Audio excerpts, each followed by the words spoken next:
ଜୟ ଜଗନ୍ନାଥ ସମସ୍ତଙ୍କୁ। ଆଜି ଦେଖଉଛି କଦଳୀ ଚିପ୍ସ ଅଲ୍ଟ୍ରା କ୍ରିସ୍ପି ଦେଶୀ ଷ୍ଟାଇଲ। ଗୋଟେ ଖାଇଲେ ଥମିବ ନାହିଁ। ଭିଡିଓ ଭଲ ଲାଗିଲେ ଲାଇକ୍, ସେୟାର, ସବସ୍କ୍ରାଇବ। ଚାଲନ୍ତୁ ଆରମ୍ଭ କରିବା। କଞ୍ଚା କଦଳୀ, ଲୁଣ, ହଳଦୀ ଗୁଣ୍ଡ, ଲଙ୍କା ଗୁଣ୍ଡ, ତେଲ ସମସ୍ତ ଜିନିଷ ଘରେ ମିଳିଯିବ। କଞ୍ଚା କଦଳୀର ଚୋପାକୁ ଛଡେଇ ସ୍ଲାଇସ୍ କରି ଲୁଣ ପାଣିରେ ପକାନ୍ତୁ।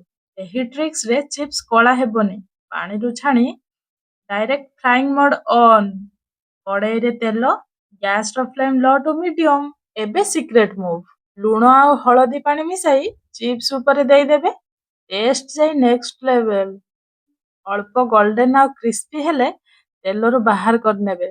ଅଳ୍ପ ବ୍ଲାକ୍ ସଲ୍ଟ, ଅଳ୍ପ ଲଙ୍କା ଗୁଣ୍ଡ, ଅଳ୍ପ ଜିରା ଗୁଣ୍ଡ।